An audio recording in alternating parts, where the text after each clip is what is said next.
Right, so thank you guys, everybody, for coming in. We have with us the two people behind Work to Game. We have Chris and Brian. And to my left on the video side of things, we have Ethys over there. Hi. The wonderful lore boy. Hello. Lore boy. So I invited them to be with me on this little discussion because a little while ago, actually, because that was actually the main reason I wanted to invite you all, is because of that Reddit thread where a bunch of, well, I would say a bunch, but it's mostly a lot of people doing the same type of content. Final Fantasy XIV content creators were called out for various reasons in that we all have samey content. And I think a sort of discussion among a couple of us, sort of to lay out, even more so than some people have already done so, what sort of the main issues are, what we kind of have in common with each other. Like, one of the things that, for example, that people run into often, that I've heard of, is like, okay, but I want to do a comedy video, and people have already hammered in on that same comedic idea many, many times. So, for example, that's some of the things that we could be talking about today. So, first up, I'm going to go by, well, Work to Game can kind of answer, depend on who wants to answer, but who are you, what does your channel do, and who is it aimed towards? I'll let Chris take that. Yeah, I mean, Brian and I are basically two guys that have known each other a long time now, and we talked about video games a lot, and our wives were tired of anything that we wanted to finish talking about being directed towards them. So we began posting it to the internet. Somewhere along the way, people would ask us questions about things we said offhand, like, you know, Brian's a controller player and I'm a keyboard player, and they're like, oh, well, how does that work? Because I think we all often assume that everybody has our identical life experience, and it turns out no. And so Brian started putting out like individual guides, like, Ethys, let me show you exactly that question you asked, like all but naming the person at the start of the video. That's not scalable. So we began putting out more generic guides, and at this point he has controller guides for every job in 14. So that's kind of grown, and I think that's one of the things that kind of initially put us on the map. And then from there we just really found that, like, I guess where we're most comfortable in the community is bridging the gap between a new player who has so much to learn and a lot of the brilliant experts that were already posting. There's a pretty big gap, especially if this is their first ever MMO. And so that's really where we found that we kind of fit. So we're kind of at the top of casual, meaning we're making a lot of mistakes by somebody who actually plays well standards. But when somebody comes in, they don't know anything, we look like geniuses. And my relationship with Final Fantasy XIV goes back all the way, coming up on 11 years now. So I'm actually the guy who created the first podcast around 14. Got picked up by the Curse Network, and we ran with it for several, like a year and a half or two, like however long that went. And then right when 1.0 was kind of coming to a close, and we were getting, you know, they had a roadmap to 2.0. I ended up kind of getting picked up by Aetherite Radio and joining the squad over there.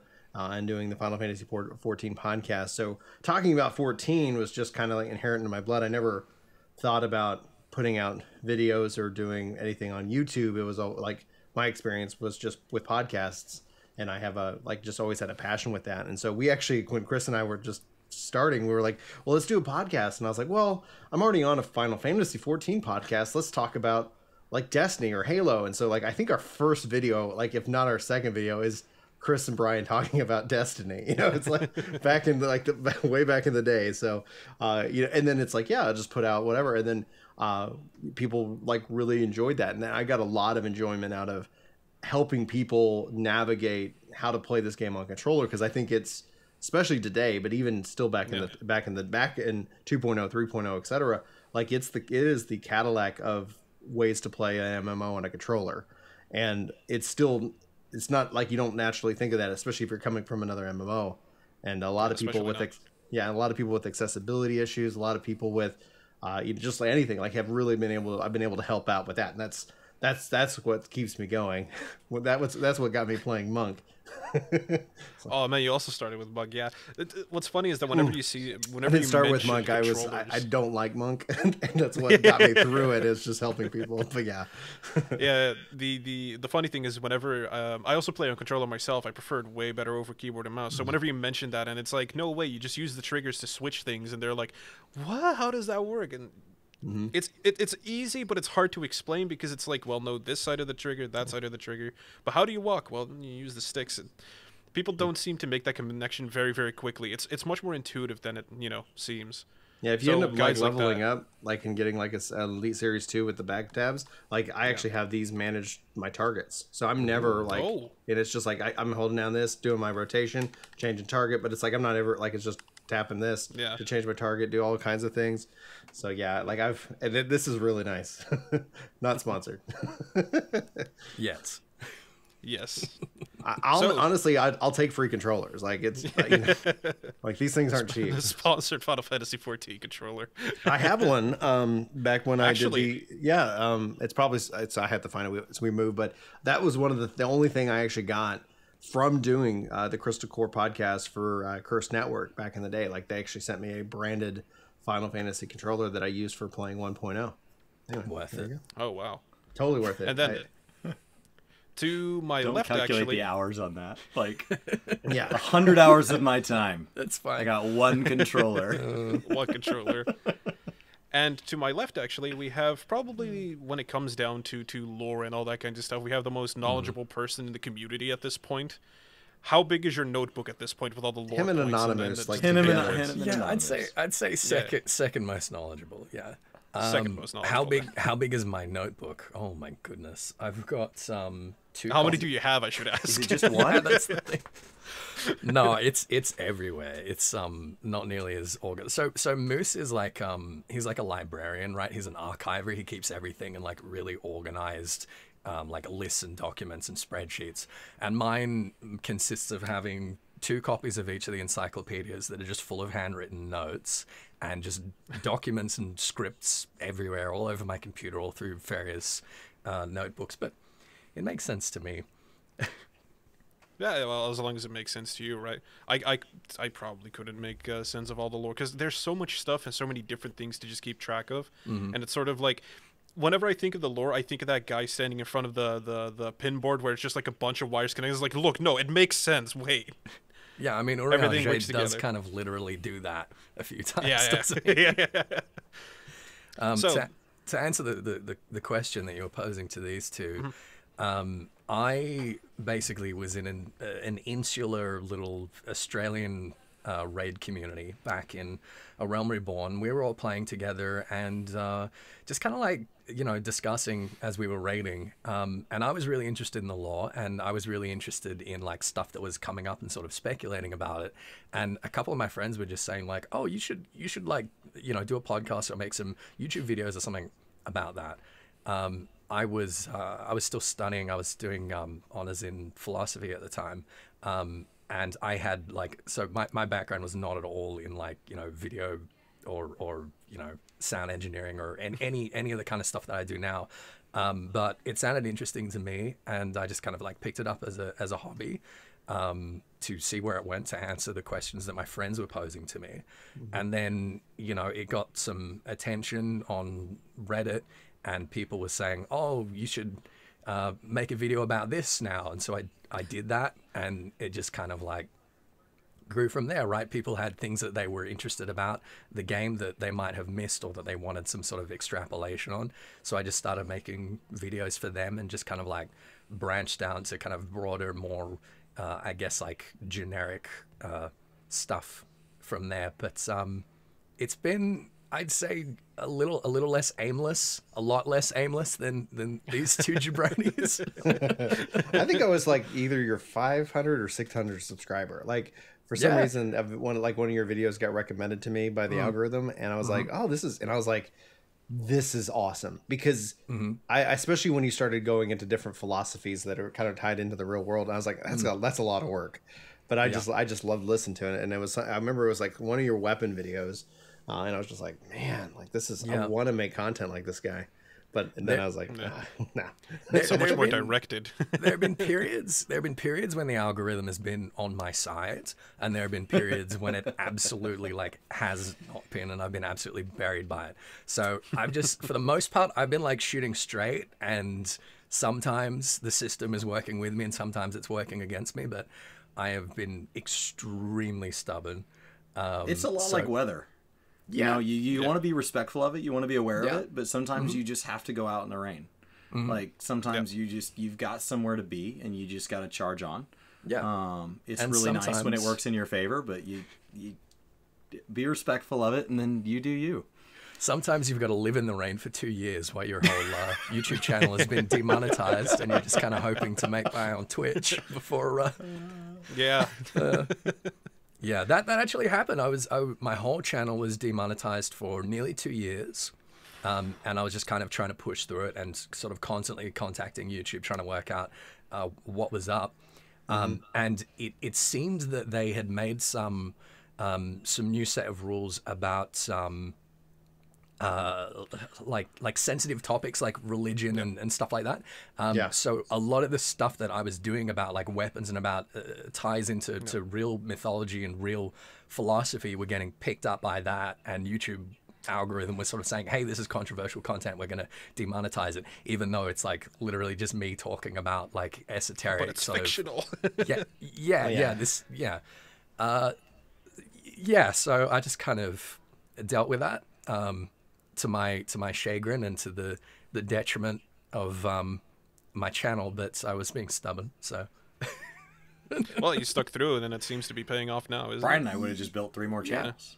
yeah, Just just build wide, not very tall. Actually, from an they- AdSense they- standpoint, you can't do that. From an AdSense standpoint, they are very grouped. You get one. They but know who it's you It's a are. fun joke to make.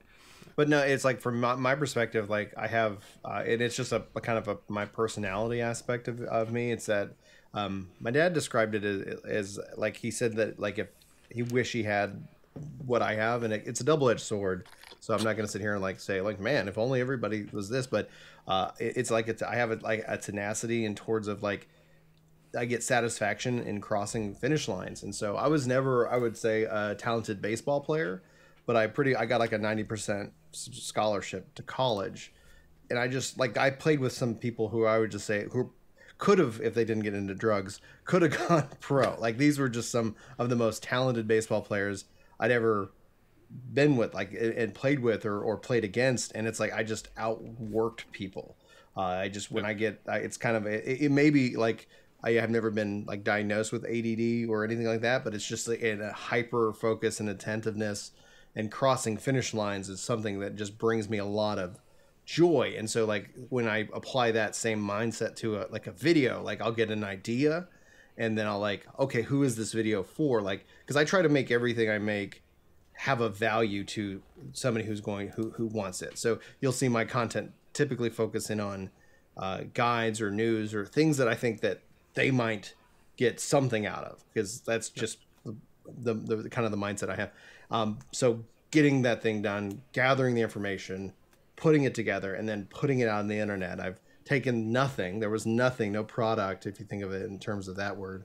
And then all of a sudden I put that out there, and people then are able to interact with it. It's like, it brings me, like, I think that's one of the things that Chris and I have talked about, like in other ways, that one of the things that helped me and us kind of branching out with different channels as two of us is like, I'm not throwing like 1,000 videos up on Work the Game before he can do his fifth post. It's like, and so obviously there was times in which that, like, you know, you step away from, you know, the YouTube and stuff, and you come back and all of a sudden it's like, oh, who's this guy? You know, like, and so Chris would come and people like, oh, who's this guy in Work the Game? It's like, Work the Game's always been the two of us. It's just, you know, so this ended up being something. We just dealt with that tension between us, the relationship of I would put up a video and then I would go to work and I'd come home and Brian would upload 5, and like one of them was an idea that I was like literally mid edit on, and it's like I feel like and then I'm somebody that like once I'm not motivated, like I don't play bad games because like I just view like life is 100 doorways and you only get to go through so many of them. So like the moment something over here is demotivating, it's like, well, I'll just go do something else.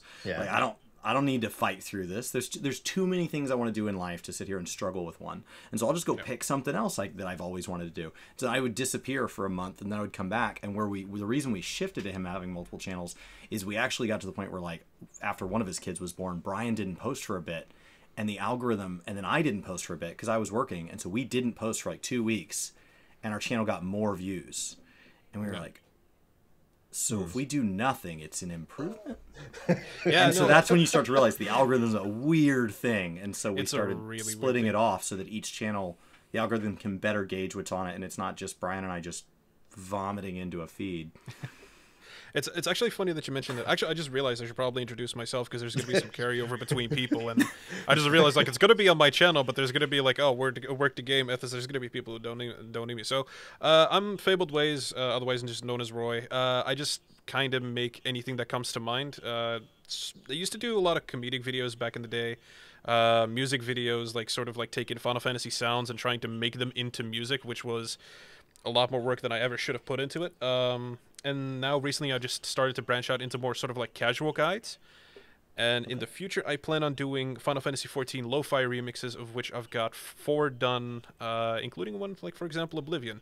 So that should be fun. I might put that on another channel, but that's basically what I've got planned, and that's sort of what my channel is. As somebody who could be, I guess, labeled a professional based off the number of hours I've put into this, yeah, put it on a separate channel because the algorithm will work with that. Like, people will find that. We actually, one of the other things that Kristen mentioned, we'd have people message us directly saying, hey, how's that controller guide coming?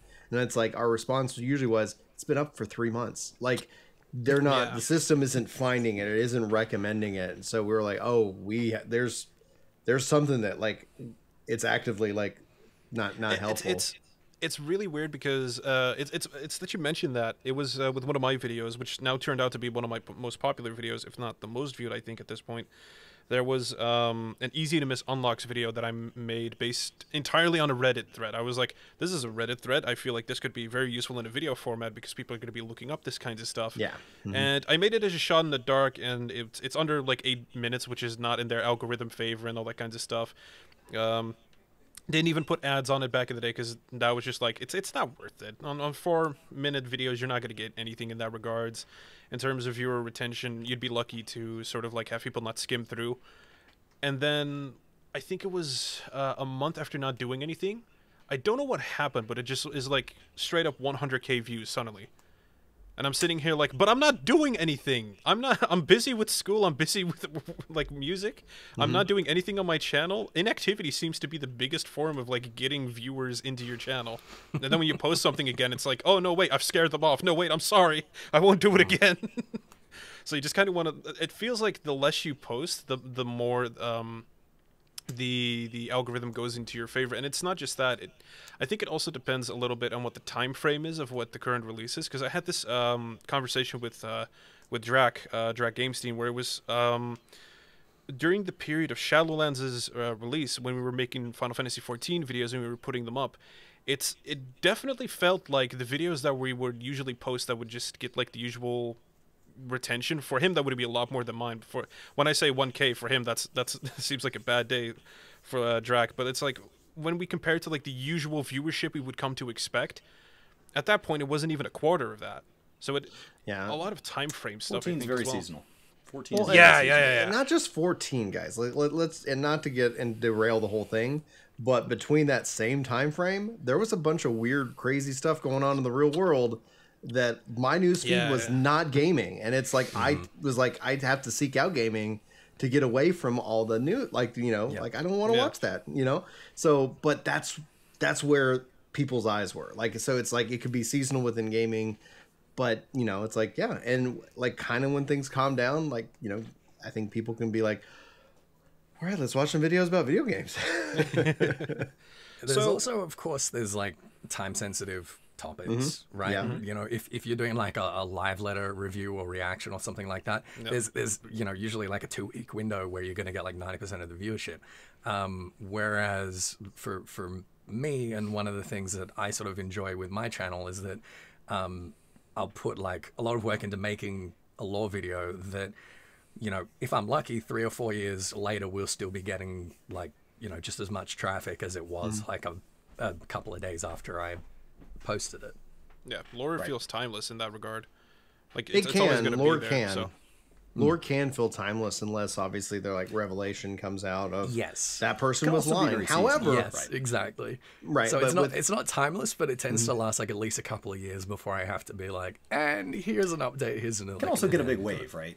Right. So imagine our next patch is centered on a particular character that we haven't seen in a while, and you have a video introducing that character 3 years ago, and it may have slowly died down to this steady here, and it'll just spike back up because that Google search term is going to spike in traffic.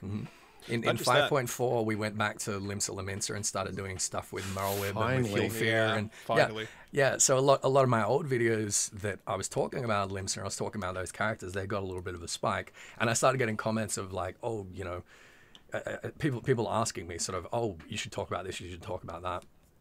And I've talked to Chris about this like at length, but I'm trying to move away from this attitude at the moment that I've always had, where if someone comes into my Twitch chat and they're like, hey, Ethys, you should do a video about the Warring Triad. I would say, mate, I did a video about the Warring Triad 5 years ago. Go and watch that one. Which is a mistake. Like, as Brian's saying, you know, if people aren't seeing something, it's not coming up in their feed, then, you know, that's an issue.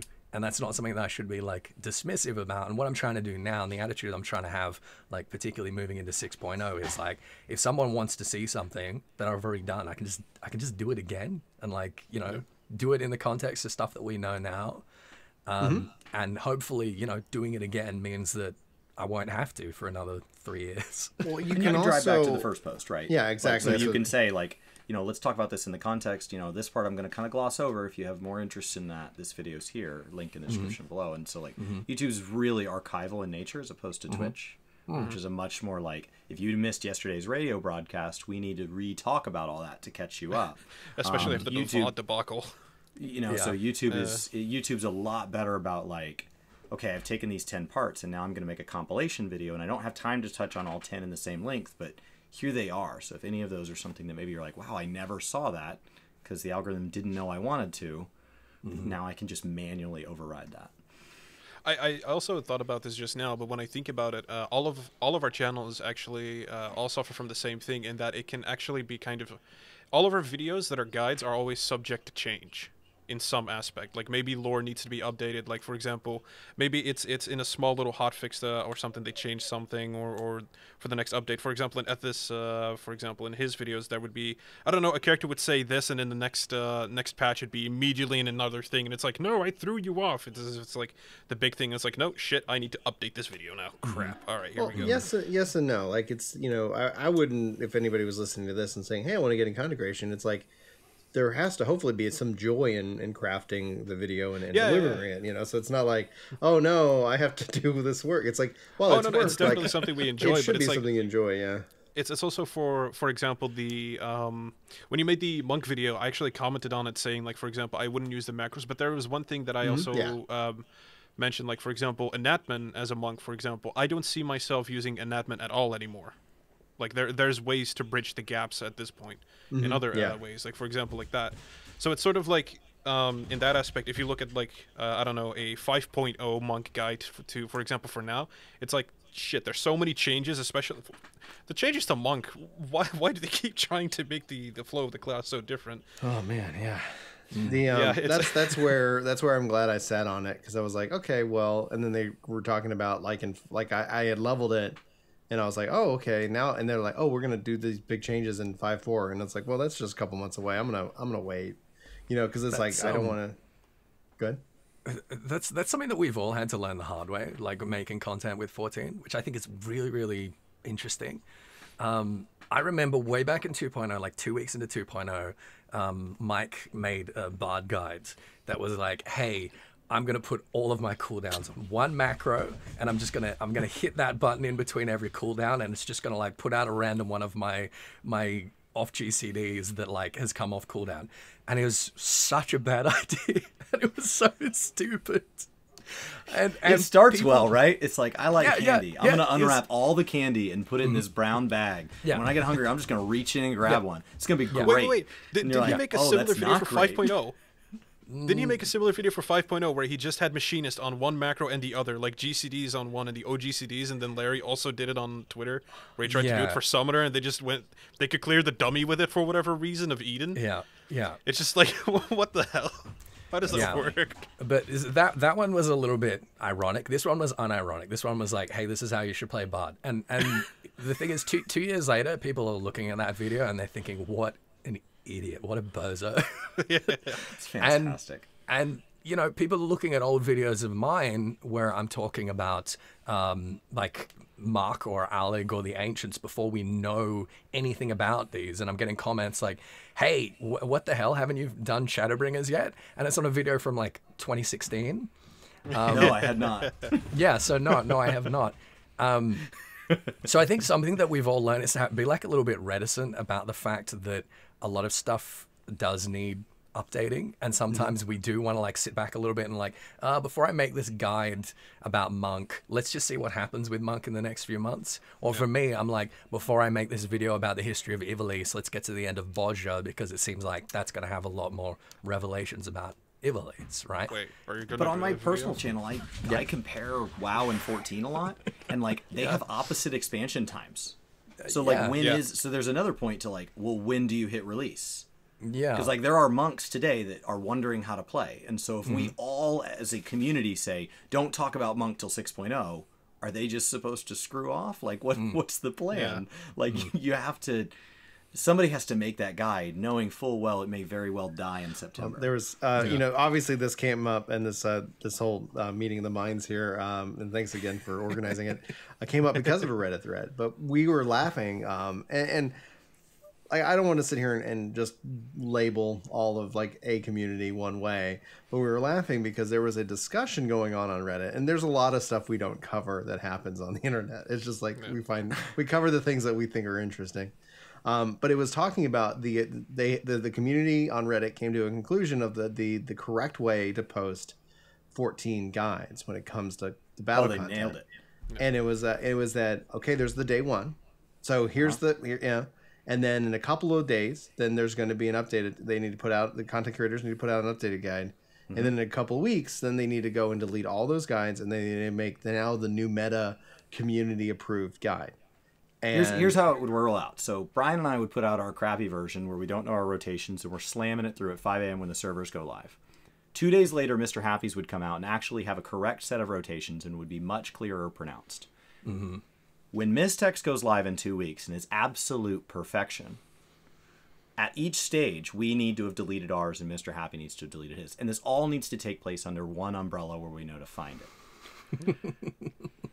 If we could all just make like one Which, big as a group viewer, chat. like, it sounds awesome. As a viewer, no matter what point you hop on that train, you have the best guide waiting for you. Yeah. As a content creator, I don't know if our sarcasm bled through in our explanation of the post. Yeah, I think we all need to make like one big group chat and just kind of go like, all right, let's draw straws. No, you do the first one this time. You're the sacrificial lamb in this one. And then kind of like, I made a new lore from video. there. Let me know when you're going to delete yours. Yeah, pretty much. I'm so glad I don't have to deal with any of that. I got so lucky that I was the first person to make lore videos on YouTube, and pretty much everyone else that has come along has found them so like inexplicably frustrating and difficult to keep up with that they just Especially Shadowbringers has been heavy on lore now, hasn't it? Yeah. It's been a lot to chew on. But I just, whenever we have these kinds of conversations, I'm always just like so sort of dumbstruck by how alien this sort of experience is to me, because I'm just over here like doing my own thing for the most part. That's, I don't know, I'm overlapping like with some people, but I'm never having to worry about like what's this other lore creator doing, or I occasionally have people coming to me and being like, hey, Ethys, do you mind if I make lore videos? I'm like, yeah, we get that. We get that. Hey, Brian, would you mind if I make a controller guide? I'm like, no, please go ahead. Like, Do it. I don't own the idea. Honestly, if you can do it and do it better, thank you. Like, that's it. I don't know. Like, from my perspective has always been, it's not about me. And I'm just like, all right, I'll make other things. Like, it's, you know, I just do that because it's what people need. If someone can do it better than me, man, awesome, go for it. Like that, tell me about it. I agree. Like, we raise the standards for each other, you know? Mm-hmm. It's like you see someone doing something good that's like similar to what you do. You go, oh, I need to step up my game. It keeps you on your toes, you know? Yeah. So I'm kind of like a little bit envious in a way that I don't have so much of that. One of the things that we've always kind of said, and like when I've talked with like Larry Czar about this and like a couple others, is that one reason why you'll hear us constantly like trying to encourage new people to get into content creation around 14, knowing that it is difficult. A couple people keep coming and like, I want to be the PvP guy. I'm like, all right, dude, you go for it. You know, you go get him, sport. Just do it. Like, I'm rooting Limit for yourself to that. Is it one worse thing. to punch the kid in the face now, or should I send them to their death? But the thing is that it's bold. Chris and I've always viewed YouTube as like it's collaborative in nature, because when Ethys posts a video, views on our channel go up. When Larry posts a video, like we don't know what like their numbers are, but Larry and I actually sat down and we just kind of dove through like our stats and stuff, talking about like, hey, this is interesting. You know, did you notice this? But when like the 14 community posts content, like everybody wins, as opposed to like in a live streaming is more competitive in nature, because traditionally, outside of squad streaming, and Chris has been doing some of this now, which is really exciting, and he's done some stuff with Ethys here. Like it's just fascinating content. But doing that forced collaboration helps. But you know, like that's just where we're always like, yes, please post on this game, and that's where I think the veil of why Reddit and 14 content creators tend to butt heads is because I view that posting on 14 helps everybody, because it gets the game in front of more people, gets people to try the game, the community grows. Whether they stick with the game or not, that's honestly up to the developers and whether they are going to be interested in it. But we have probably the best free trial that could ever be on the market, for the biggest free trial at least. So the goal is that like get the game in front of more people. You might get more people into the raiding community. You might get more people into the kind of the mid-core, piece of it, and the game grows, and then everybody wins. Whether you want a 14 content creator or not, there's a market for that, and there's a lot of people on YouTube, and that's, if we're not there, then no one's really talking about 14 at that point. And I think some of the numbers reflect that. People like the whole core root of it is like, why aren't there more of of these things that I want to see? And it's like, there, why aren't there? Like, let's get some fresh ideas in here. Like I don't own any idea of a video at all. Post. I think it's sort of like when I look at sort of like shitpost XIV, for example, or like just the general Reddit in general. Actually, I think the general sort of viewer thinks that it's a lot more competitive than it really is, because it's like you said, like it's a lot more collaborative. Like if you have more people in your field doing things, like I love Mystek's videos, but when I see there's one guy now who he makes not Bok Choy, what is his name? I can't come up with June Bob, I believe his name is. His guides for like raids, he has all animations and stuff, amazing transitions. All kind of like it's sort of like an entire animation of like the actual map, and you can see everything happening. And I look at something like that, and I'm like, I wish every channel did this. Like it's so fantastic, but his videos take forever to make. Because well, the other side of it is that then if like, and that's the other kind of the coin of the community to the creator, is that it's in there are seasons. We just talked about it, and sometimes it's feast or famine. And I'm not a full-time content creator. Chris just went full-time, but for those who are like, this is how I make content, because there's a demand for it, and then I feed myself off that. Like I'm able to provide for myself. Like in my case, like there's just no way. And 14 alone, the community isn't large enough to make that essentially like where you could, and from my perspective as a dad. There's enough for a few. Yep. There's not enough for an unlimited number of people to decide to make full-time content. Yeah. And at that point, it does become competitive. At that point, it does become, you better be the biggest or best at something. You don't have to be both. You can either be the biggest or the best. Or you need to be doing something that no one else is doing, because that inherently makes you the biggest or the best in a unique space, right? Yep. Ethys chooses to operate at a very high standard, but thankfully, as long as there's an interest in lore, you don't have an enormous number of people trying to do the same thing. And like you said, there would be advantages to them doing it. So if somebody starts doing it, it's not like, oh no, this is done, shut it down. It's like, no, pivot. Like, okay, well, how do you learn from this? How is this now the better reality? And so, like, just from my perspective, the shift from me doing this as a hobby to doing this full time does require that I start viewing this with parts of my brain that I already run my own business. I've already done sales where I've run whole territories with people underneath me. And I noticed that parts of that have never had anything to do with 14 immediately come into my office with me and are on this side of the camera now. Actually, I feel that. I would ask this question then, because this is actually one of the questions I specifically wanted to ask that is something that a lot of people don't realize, is that when you... I have this issue with music, for example. I've been making music for 10 years, and now the way that I listen to music is not as enjoyable as it used to be, because I listen to it differently. So, technically, what has your channel done for you to make you sort of view Final Fantasy 14 differently? Is it a different experience? Do you enjoy it? Like, I know, like, Ethys is probably going to be like, oh, that's a cutscene. Wait, lore, where? Where's the notebook? Something like that. It's probably, like, the situation. But for us, like, I think it's a little less, like, for guide creations necessarily. But maybe for Chris, like, it's much more, what can I make a guide on in that scenario? Because if you want to do full-time content creation, of course. Like, actually, I owe the community a huge debt of gratitude. I play a lot of games and have never had enough time to get to all the games I want to get to. So I go to each game and I decide the one way I want to go through it. So I'm going to do this playthrough as a ranged character. I'm going to do this playthrough as a healer, whatever. And I do that one playthrough and then I get on to the next game, because that game is only going to change so much if I play it from another perspective, and I can get a whole new experience by just going to a new game altogether. And so what ends up happening is I only have a single viewpoint of every game. And this community is why I now tank in 14. I went through as a black mage, and that was enough. And if I wanted to have a different experience, I'm not going to switch to another class and play 14 again.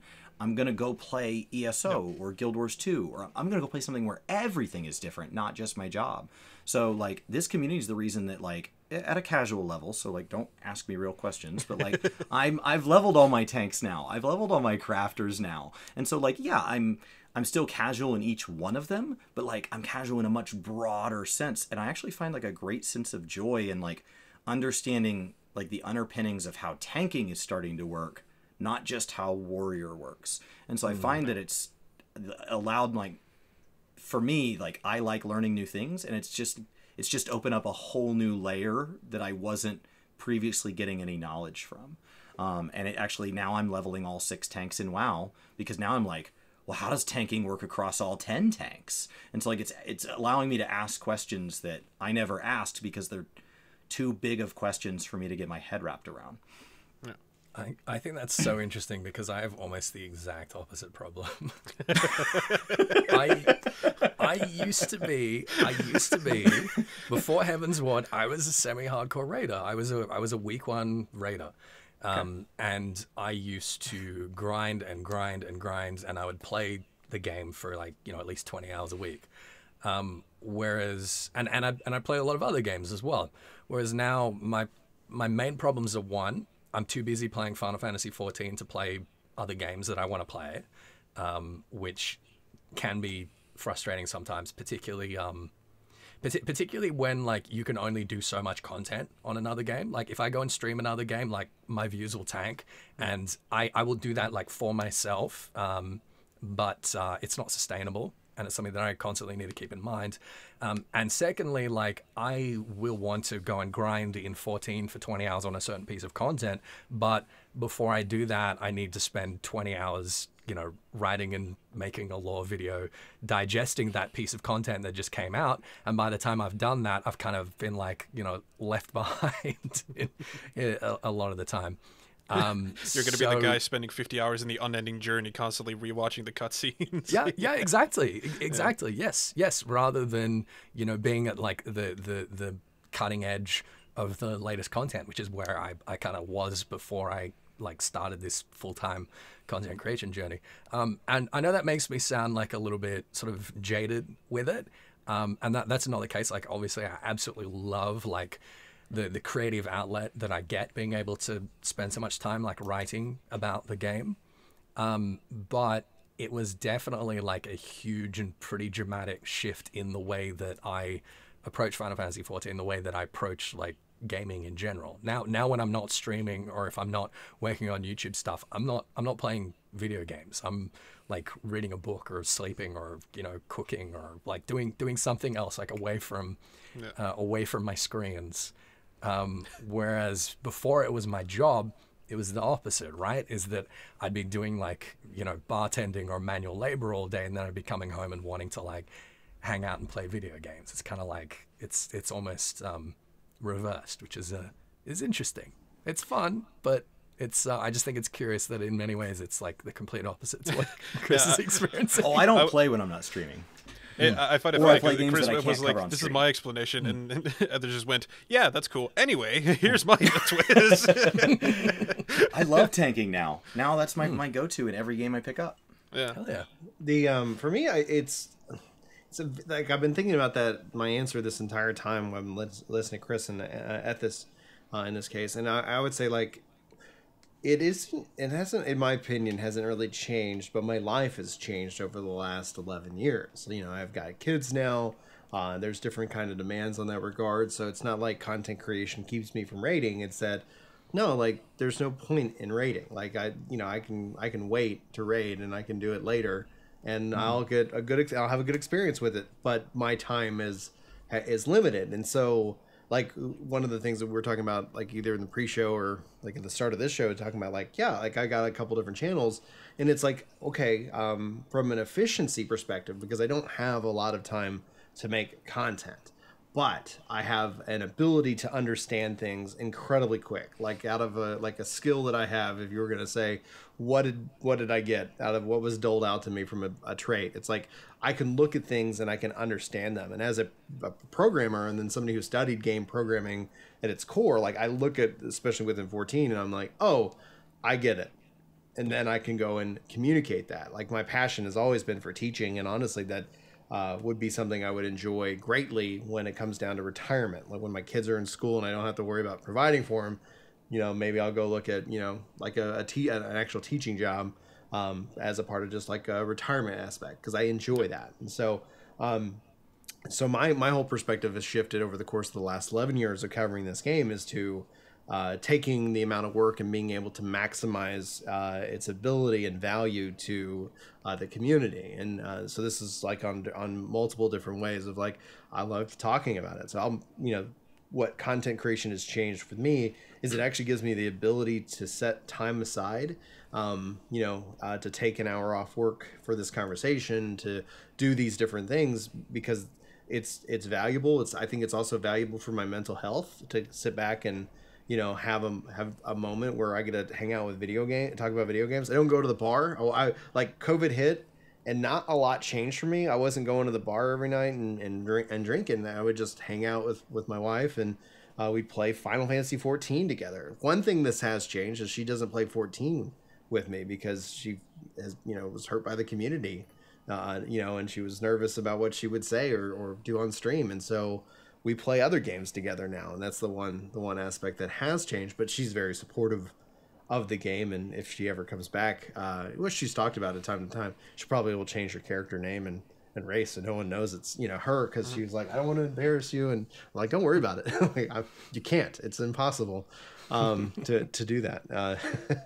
But no, that's how it is, and that's actually kind of the thing where I've gotten a lot of joy and passion like out of the content creation, and that's, I think, where it's nice to have people to talk to you about video games, especially when you look at the real world. It's like there's crap hitting the fan, and you know what, I can kind of step away from that, and we can just talk about something exciting, you know, about a game or a theory or something like that nature. Something to just kind of like break away from the real world, because especially nowadays.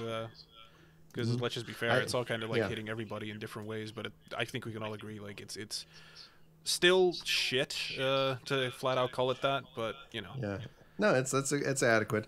I actually got a message today, but I get a couple, and this, I'm not going to give names, but just people saying thank you, because it's like I've been able to distract them in a way, and you know, it's like that's awesome that I can have that level of an impact, and I can give somebody a level of, you know, reprieve or, you know, respite, you know, in something, just through the fact that I just love video games and love this, like, especially this community, but and especially this game. You know, it's like, it's just, yeah, it energizes me, which is dangerous, because then it's like more content. Which you'll end up with another 10 videos when in like a day. I think one of the things, like when I look at the last year, because like I've launched Ginger Prime, and that is just blown up, and it's like that's really exciting to see. Ginger Gaming Radio's come along quite nicely. Parents Guide and Prime University are doing, you know, as what I expect them to do, you know, right now. And it's like, that's one of the things that I've been able to kind of step back and say, just breathe. Like, I've actually had to try to discipline myself to say no. Like, no, it doesn't need to be a video. Like, somebody else can cover that if they want to. Like, I want to only like cover the fun things. Like, okay, you know, like that game failed. Like, okay, who cares? Like, there's another game that's going to be, you know, that's 2 months away, and we can talk about that. And hopefully that's something that people will enjoy, you know?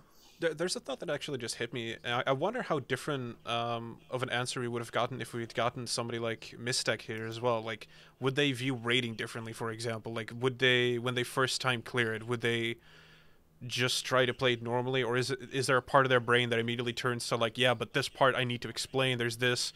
Make sure that I explain that I heal and shield afterwards, and you know, and all that. Maybe, kind of stuff. but like as a guide maker, I have footage, and so I can also scrub the footage, so I can typically. But that's, I mean, but Mistake might handle it whole. Content creation pays so poorly at the beginning; it's literally negative dollars. That I think people get into the content that they want to make, and so I think if anything, it's a more exaggerated version of a part of you, and so like, you know.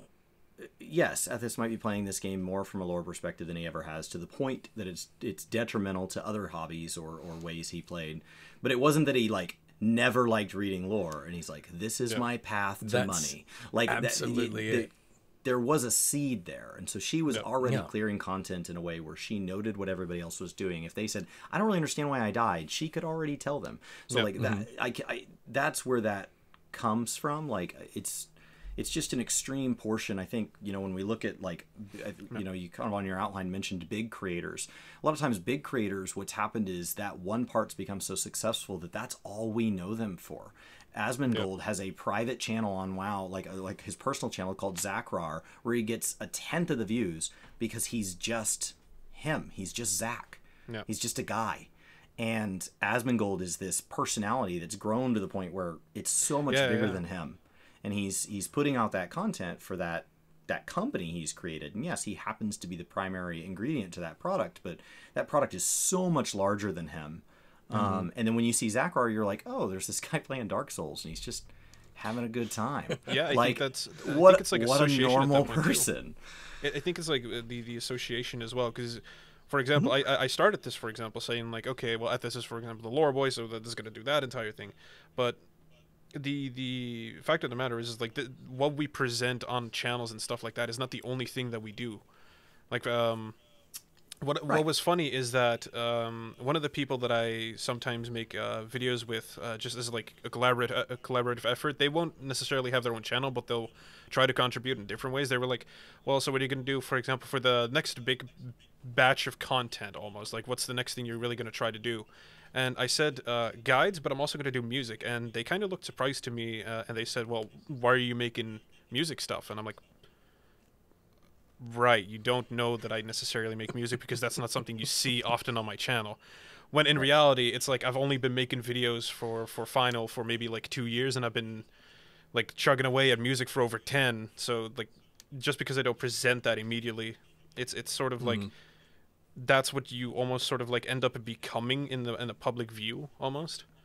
It's important that you don't, and that we don't sit here and make that a negative on the viewer. I've seen like numbers like of like I'm saying like in the hundreds to millions of like subscribers, and they're like, oh, frustrated. You guys said that you'd watch me for whatever, and it's like you only want to watch me with X. Like, and it's like I see that on Twitter come up, and I'm like, well, yeah, like. That's how like they found you, and that's that relationship. And despite like the good intention of anybody in the community, like, oh yeah, like I watch, like the individual probably will, but overall in general, it's like, okay, like I was telling Chris just the other day, like I go to the restaurant and I'm gonna order that chicken sandwich from that restaurant, and from that other restaurant I'm gonna get something else completely different, and that's a me thing. Like, it's not, and I'm not sitting here like going to that restaurant saying, you know, hey, you gotta change. I was like, no, I'm fine with that relationship. Yeah. And I think as content creators, like when we're putting ourselves out there, like if we want them to know that about us, it's like we have to make a concerted effort you know, just to show that side of us and be okay with whatever that response and reaction is. Like, you know, one of the things that I've said numerous times is that the thing with becoming a dad has taught me is like how little control I have over anything, and the only thing I can control is me. Like that, and I can hopefully teach my children how to control themselves, but that's the same thing within content creation. It's like, I'm going to make something, and if I view it as art, which in my mind I do, like I try to have some kind of purpose behind it, but here is this thing, and then let people interpret that, react to it, think about it, process it, hate it, love it. That, you know, I have no control over that, and that in and of itself is one of the reasons why I guess enjoy putting something out there on the internet, is to get that have that conversation. Yeah, I think for me, understanding what people want to receive, that's one of the reasons the work to game approach has been to spin up so many channels. Because the YouTube algorithm tries to make you one thing, because it's got a lot to do and it's a big job. And so subscribers, because you don't want to be filling out a 25 question questionnaire after every video you watch, you really only have a couple of feedback options. You can comment, you can thumbs up, thumbs down, you can view it in the first place, and you can decide how long you view it for. And that's really all you feed the algorithm, and it has to decide what to feed you. And so by having different channels, that's allowed Brian and I to let more of our personalities out, where somebody can say, okay, Chris is really 5 things. I only like 3 of those. Okay, well, now we have 3 separate subscribe buttons, because the bell, unfortunately, they've never made it to where there's like a bell and then a drop down, and you can say, Ethys has 10 playlists, and I only want these 4. I only want his unabridged version. I only want this new fireside chat amazingness. Like, and I only want, you know, those are the only 2. Everything else he does, I'm not interested in. We don't have that option. You're either subscribing to everything he puts on that channel or nothing. And so I think that's one of the reasons that it's let us, because it does. It feels like you are absolutely saying, I'm going to show this one side of me. And if I show anything else, it literally might, like, what if that's not what the audience is interested in? Like, I don't want to lie to them and not present it, but I also understand that, like, just because they like this one side of me doesn't mean they have to like all of me. And that's kind of been our way of compromising with that. But I think every creator deals with it differently. Yeah, I agree with that. I think you've made a really insightful point there. And in saying, like, when you first start content creation, generally you're not doing it because you're trying to make money. You're doing it because there's one particular thing that you're passionate about. And you're like, I'm going to make something about that. And people are smelling what you're stepping in, so you do it again. Like for me, as you observed, and as I was talking about with the way I started, was literally just having conversations with friends about lore, them being like, yeah, that's interesting what you're saying. Like, turn that up. Let other people hear that. And I go, all right, sweet, I'm going to turn that up. In the same way, like for Miztech, right? No doubt it would have been already her having like this kind of analytic approach to the fights that she's talking about, you know, with her static or her friends or whatever. And they're like, oh, damn, turn that shit up. And so she does. And that's good. It's obviously something we're all passionate about, where we're feeding like a certain aspect of our personality. But Chris, you're right that you end up beholden to that in a way. And you end up like, you get this creative outlet for one certain part of your personality and your interests. And you can start to feel like other parts of you are sort of being neglected, right? Like you might feel like, oh, well, I'm also interested in raiding, but I never get to talk about raiding because I'm always, you know, talking about lore, right? And I think having like second channels, third channels to kind of deal with those different aspects is like an interesting way to do it for sure. And I think like it's good to encourage people to pursue that. For me, unfortunately, I because the main thing that I do is so time consuming, I literally don't have enough hours in the day to be able to like make another channel to talk about raiding.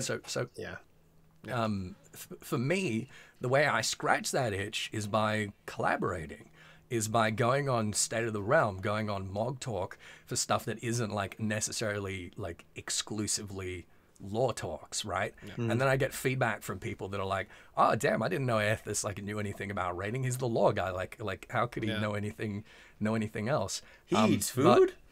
Yeah, right. Yeah, exactly. He has a house. but because I'm collaborating with someone else on their channel, and their channel is more focused on this other type of content, then suddenly it's like a little bit more easily received, easily sort of consumed by their audience, who might also know who I am from somewhere else. But the thing is, like Mike and I, we share a lot of our audience. We have a huge amount of reciprocation. Sort of like overlap. Yeah. And the thing is, if I go on State of the Realm and we're talking about like raid content, that'd be totally fine. But if those same viewers saw me making a video on raid content on my channel, they'd be like, "What the heck is this?" Yeah. Well, it's been interesting because, like, you know, it is a little bit more on the time consuming. That's kind of where it's like, okay, how do you make that? But the thing that ends up being is that it's at the start, it's hard because you go from like, oh, if I posted this over here, like, yeah, I'd get less views, but I definitely get more than I would at this point. And then eventually you kind of hit that point, that tipping point, and then all of a sudden it ends up being very freeing. Being able to sit down and say, hey, where does this actually belong? Like okay, here's the message that we want to communicate. You know, where does this belong? Is it a discussion? Is it a guide? Is it news? You know, it's like, and you can kind of sit here and so at this point, while last year at this time, you know, Ginger Prime just blew up. Like I didn't think it was going to have, like, I was like, oh, it's getting some traction. Maybe in March I'll be a YouTube partner or something like that. And it happened like in January, but the starting of January was very like, I don't know what this is like. And it started off as an experiment because people kept asking me, how do you get started in content creation? And it's like, I kept telling them, and I'd go on their channels and I'd look at their analytics, and I'd spend a lot of time with a couple of people, and then they wouldn't take anything I'd say. They wouldn't do a single thing I'd say. And it's like, well, like, do I even know what I'm talking about? And so then I put it to the test, and like, it worked. And I was like, I didn't, and it worked real fast. And it helped that I had a bigger audience, a bigger community to kind of talk about, but there isn't actually, and statistically wasn't a lot of crossover. Like I maybe got a 200 subscriber boost from Work to Game, like at the start of it. And then people still today, just yesterday, somebody said, you sound like a guy who has a beanie and likes Final Fantasy. And I go, those are both true. There is no way they weren't messing with you. That's hilarious. Well, no, it's great because it's like people are like, I know the sound of this voice, Bill Murray or Brian from Work to Game. It's one of the two. And I'm like, and in Work to Game, people are like, is this Bill Murray? I don't know how that came to be. Them in a room together. Maybe that's a video idea. Like Bill Murray plays Final Fantasy 14 for the first time. So anyway, like it can be a little bit challenging. In the end of it, it has been very, very freeing to be able to explore other things and passions that I have. And the other side of it also for me is that, like, it's not my livelihood. And if it was, I think, like, that's when I'd have to, like, that's when it's like, if this was putting food on the table for the kids, like, then I'd have to make like harder decisions in that regards. Cause it's like, like they need to eat, you know, or something like that. So for me, like the fact that this isn't that. And, I mean, it's gotten good enough to where like we were able to get better insurance. So it's like, okay, we're starting to, like, it's not a lot of money. People are like, you're just doing it with money. I'm like, there's no way I'm doing this for the money. Like, oh man, it's not that good. It's actually kind of interesting because I actually asked the sort of like question of that, and the original intent was just more like trying to breed an interest in seeing what you guys thought, but it's actually kind of now become a learning experience because,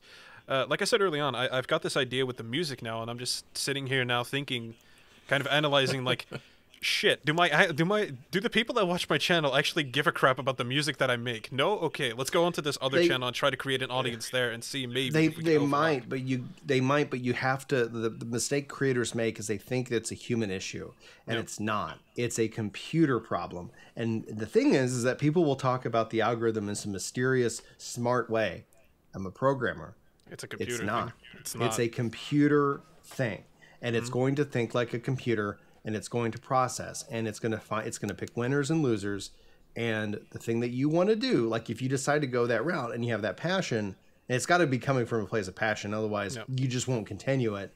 And if it's just like, if it's like, oh, I'm going to just make 10 songs and that's it, put it on your main channel, call it a day. It's a playlist. You can talk about it once a year. But if it's like, this is something I really want to do, then you can do that, and the algorithm will actually reward you, because people who will find that, they'll like that. Just like they go to that restaurant for that one chicken sandwich and that's what they want, like they'll know that that's what that is. And then essentially what you find is, and I look at it like as there is crossover, but it's not like this like wave of things. Like Ninja moved a mixer for $30 million, and a super small fraction of people, followed him, right? Yeah. That's how, like, you have to look. It doesn't matter if you're the most well-known person. It takes a lot to move a community from one place to another. And those who do are people who are like really passionate about the things that you actually make. Chris's his litmus test on Gaming Kinda is his What's Up Weekly. Like, he's like, how does this video, like, people watch this? That's how many people actually like me versus how many people actually like the videos. And not that like people hate don't always want an answer to that. There's nothing else there. There's nothing else there. But it's like it's a way of just kind of like, okay, like, cool, like this is what people are like, they're really engaged in that. Same thing with me, and same thing, like, it's like, okay, that, like, and that's awesome. Like, it's, I don't know, I try to frame it, I also try to think of the comments, like I try to read every comment like in a very positive way until it's like literally impossible. I'm gonna effing kill you, you hit ugly ginger. Okay, I don't know how to read that in a good way. Block. But it's like, outside of that, like, yeah, it's just, I think it's about setting a frame of mind, but also like letting the computer work for you. And that's what we learned with Work to Game. It's like I kept trying to, like, I want to do this, and it's like you're fighting an uphill battle. No. And then it's like, okay, no, pivot, and then go, and then it's been very, very freeing, because So anyway, that's just. Anyway, so I've taken a lot of your time. I think we should wrap it up a little bit here, but I do have one last final question. I know you've done a predictions video on the upcoming announcement thing, and I think, was it also for the next expansion? The things you wanted to see a little bit? Mm-hmm. Yeah, we've done a lot of that. And I don't, probably multiple. Ethys, have you done one? Because I want one prediction from every single one of you that you are just like dead on. You think you are dead on about this is going to happen. I don't know, class, race. Are we getting new MSQ, Ethys? Yeah, I think we might get some more MSQ. Yeah. Oh man, I'm so reluctant at the moment, because my speculation, my predictions are usually about the trajectory of the MSQ, and like there's so much kind of like hanging on the ledge at the moment. It's really going to depend about like the pacing of 5.5. Yep. To see whether like the stuff that we're facing sort of resolves or not before 6.0. Oh, geez. Okay. Actually, I want to interrupt you here for 1 second, because I do want to ask you really quickly. Was I the only one here that felt like the end of the patch that we're on right now, the MSQ part of it, felt like that could have been the last story portion? Like, if that was what the expansion ended on, and we'd now get like the next expansion basically announced after that, that would have felt appropriate. Yeah, without going like into that kind of cliffhanger. Without too much spoiler, let's just say that like something shows up, and it's acting weirdly, and it just suddenly going in. But we would have had the next announcement if timelines had happened correctly. Yeah. Because we would have had I think the point is that like it kind of felt like a 0.55 moment more than a 0.4 moment. Yes. Okay. Yeah. And I think that's not unreasonable. Yeah, we should have. It could have. It definitely could have. I'm not going to sit here, like, we've done kind of the things that we want to see, and I'm always going to want things to see. But I think if I was going to like put something where what I hope to see is, I do hope to see a conclusion of like a finality to the story of the Zodiac Hydaelyn arc that we've been doing for the last 10 years, and namely because for as much praise as the story is leveraged for, like, and everybody's got like their favorite expansion, but let's just say just the praise that Shadowbringers itself has in terms of its pacing, beat, story, villain, and arc, you end up sitting here saying, like, to continue that on indefinite would only weaken the overall story. Like, Breaking Bad knew when to get out. Yeah. And they left at the top. They left people wanting more. And so, like, while Yoshi P says 14 will continue, like, from an arc and a story perspective, I would love to see it just say, like, where you take your bow, and then that, you don't sit here and, like, in 20 years, you're like, well, what's up with the Asians? I don't know. Like, it's like it only waters it down, and the sacrifices that have come and characters have made have only been, it's like you don't even remember them. Like, it's been 20 years and we're still, no. Like hopefully from a story perspective, we can get some kind of finality in this whatever's coming next. And then they can build something else on top, next, and who knows? I agree. I just quickly want to say, It's... you made the comparison of Breaking Bad, or you mentioned Breaking Bad, and all I can imagine is like we quit the whole Warrior of Light thing. We're just gonna cook meth, and Alpha knows our Jesse. Like that's what we're gonna do now. He's just gonna be there. Yeah, chemist. Yeah, exactly. See, he gets it. He gets it. He did gets the whole reference. So Brian predicts chemist is the plot of this. I've been on the chemist train for a little bit. Go ahead, Ethys. I'm sorry. It's been explicitly stated that the 6.X they will be wrapping up the Highland Zodiac thing. So I think you're absolutely right about that. They're absolutely on the money. Without getting too spoilery, I will say two things that I think will imply predictions for people that have finished 5.4. One is that Xenos and Fandaniel have got a plan that they've kind of stated that they've implied, right? I think that is going to be severely subverted, and it is going to, it's going to break bad for them. It is not going to go the way that they expect. It's going to break bad, or are we going to make another reference that was back deliberate, over? Yes, that was deliberate. And the second thing is that Ishikawa, who is currently the lead main scenario writer, has been saying in several interviews when people have been asking her, like, how did this character survive? Why did you bring that character back? Why does it feel like no one ever dies? She says that every time that they make a decision to bring someone back or to have someone, like, just narrowly escape death, there is a reckoning coming. There's always a price, and that price is going to be paid. That payday is going to be coming, and it has to come before the end of this narrative arc, which will be concluding with 6.X. So all of these characters that have been getting these near deaths, these near misses, these miraculous rescues, they are on the line, and we should be very, very frightened for them and what's going to be done to them in 6.0. I'm very. How about that? The fact that you mentioned that, like, I'm super excited now actually for that. Just the implications of like some of the characters and stuff. You start thinking like, hold on, who? Wait, no, who? No, you as well. Chris, what is your bullseye prediction? I think they need to balance out the roles. I think we need to get a new healer. I think that's a pretty safe bet. As for like a more like bold bet, I think we have finished making New Game Plus into something they're at least capable of. I don't think it's a completed system, but at this point we can go all the way back to A Realm Reborn. We know how to add job quests, role quests. They've shown, while there may be things that are not in New Game Plus, they've shown that if they want to, anything can be replayed through a format. It doesn't just have to be cutscenes viewed in your house. That for me is the beginning of them setting up the tone to revamp the new player experience or begin handing out skip potions to new players. And I know those are both incredibly controversial. Yeah. But like at a certain point, how much can we ask of a new player? Is 300 hours fair? Okay. Is 400 hours fair? Okay. Is 500 hours fair?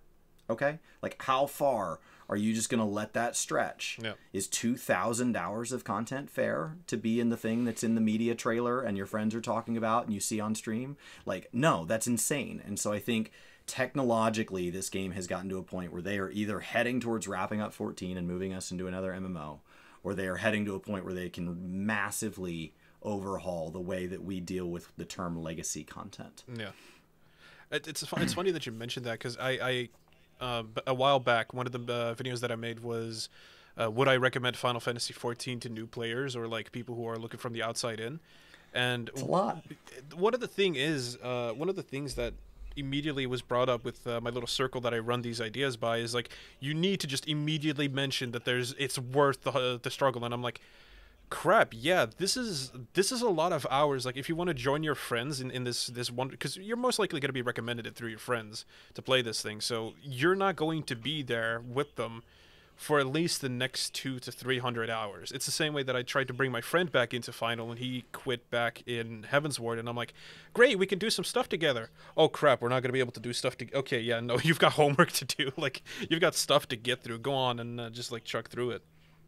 So you're absolutely right. That's a problem that like I was like my preference would have been like give me the ability to sink down to them and be able to progress while sunk down. It's like, and we asked Yoshi P about that specifically, and he said that it was a good idea, and it never came to fruition. So it's probably somewhere on on their backlog on a user story somewhere.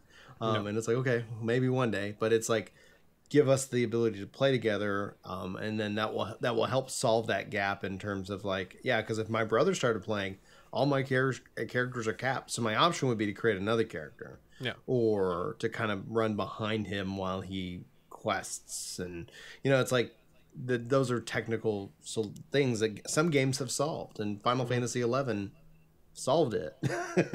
And it's frustrating because even 14 solved it. 14 1.0 had that system that you could level sync to in the party and stuff, and it doesn't exist now. And it exists as a part of a fate, it exists as a part of a dungeon, but not like, so it's kind of like, man, like close. Like almost. We've seen games sunset it, we've seen games skip it, we've seen games accelerate it, we've seen games make it more lateral. Like, there's a number of ways to solve it. The answer is not to continue ignoring it, and I think they finally have shown that they have the tech that if they ignore it after 6.0, it's because they're choosing to. And that's a great news, because it's a bummer to think that there's something that Yoshi P and his team want to do and they can't because of the tech. I want to know that every decision in this game was no, we thought about that and we decided not to, and here's why. Even if I disagree with that situation, that's way better than, no, I agree with you and we can't. Like, that's awful. I think simplest answer for that is that after this arc wraps up with 6.x, they will let new players subsequently just jump straight into the next arc if they choose. And that's what PSO2 is doing with New Genesis in a way. Like, basically it's saying that the story is 1,000 year, like, okay, this next starting point, it takes a place 1,000 years lore wise, from whatever, and your levels don't carry over, but you can literally just go to this device and you're in pre, now you're in current, it's like, and then and your stuff, like some stuff carries back and forward, like that in and of itself, I think is something, if that's the way they're going, it's it'll be a great case study to see like, hey, is that successful? Because Destiny just straight up deleted stuff. It's like, like there's everybody's trying to figure out the solution, and that honestly, my hope is that with PSO2 New Genesis, that ends up being like, wow, that's really respectful. Like, okay, cool, you can have this great narrative experience that's going to curtail this story, and then without having to lose it and have to bring it back like WoW Classic. Like, everybody's got these things they're doing, and from a business mindset, I love studying it. I'm like, okay, how is that working for you, etc. Because I was like, I would never want people to lose access to Heavensward, Stormblood, Shadowbringers. Imagine if you had to only be able to play that on a private server. Like, no, I think that'd be horrible. But what if you could have that experience, but maybe your starting point actually takes place 1,000 years, and the story and the lore talks about the heroes of 1,000 years prior during the Great War of whatever, and then it's like, and then the player base is like, yeah, we lived through that, and then the new player could be like, oh, I've done all the story that's in the current one, maybe I'll just pop over there and experience it firsthand for myself. It's like that in and of itself, I think, is a value proposition from the game, keeping people subscribed and living on Yoshi P's strategy of, you can take a break, and then oh no, you're taking a break with us, not a problem. So I'll just throw one for myself that in there as a bullseye one seems only fair. I would actually say that Chemist is like that one's pretty much guaranteed, and that one would be like a cheap one to just get correct. I think one that we guaranteed. Yeah, I would like. Come on, it's come on. Blue Mage was guaranteed one time. Please don't. I want a Blue Mage. Please don't. There was one. Somebody made a concept about Blue Mage on Reddit, and it was just like, it was perfect as a tank because it had like the Adamantus stance and like another one that was perfect. And they were like, yeah, that's a fantastic idea, but here's what we have. It's entirely different. Good luck with that. So I think it might have been my idea that you were talking about, because I was saying like it would be a perfect being able to shapeshift, parrot form, Animantoids, like Panther, like you could end up being, a tank. I was like, oh, that's how I do it, but go ahead. Maybe that was me. The one prediction I would want to make, and I wouldn't necessarily call it a bullseye one, but it's the one that I'm hoping for the most, I guess, would be that they would get rid of the gender lock for the races, specifically because of the Ethys implications that it has. Because when Ethys mentioned that he's making an Ethys one, like a video about that, I'm an Ethys lore hound, so I'm just sitting here like, oh, okay, yeah, no, I'll pay you for this. I'll pay you personally. Just do it. I'm so concerned with that from a community perspective, because I was getting so much hate when I said, guys, there's not going to be a male Vieira. Of course there is. Won't be. Yeah. And I was like, and now it's like when people are like, oh, I want that. If they do it, just treat that as a love letter to you. Yeah. It's flying in ARR. You are welcome. Yeah, pretty much. Welcome. It's not something you necessarily asked for, but here you have it, and you didn't know you wanted this type stuff.